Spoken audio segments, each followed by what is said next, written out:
Tiens Sabine, écoute un peu ça. Au commencement, La boule stellaire. créa le ciel et la terre. Ouais, et du coup, j'étais dans un hub, avec des Français et là, il y avait une table de billard, tu vois? Et c'est dans une pièce un peu à part avec un bouton, qui permettait de rendre les murs, en fait, il y avait un mur invisible, tu vois?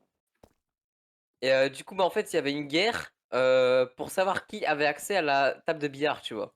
Et c'est parti en couille et puis c'est devenu une religion.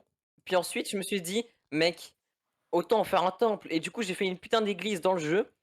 J'ai béni des gens et de ça et maintenant il y a carrément une histoire à la religion bouddhiste, il y a un lore et il y a carrément un protocole pour faire le baptême. Mais ouais, mais en fait, il faut que quelqu'un s'allonge sur une table de billard et il doit choisir la boule, qui va chérir toute sa vie. Sinon, au niveau des dieux, je vous explique, c'est très simple, donc il y a la boule cosmique, il y a la boule stellaire. Ouais, c'est les 2 boules originelles. Ne me demandez pas pourquoi il y en a 2, c'est totalement le hasard, c'est totalement le hasard.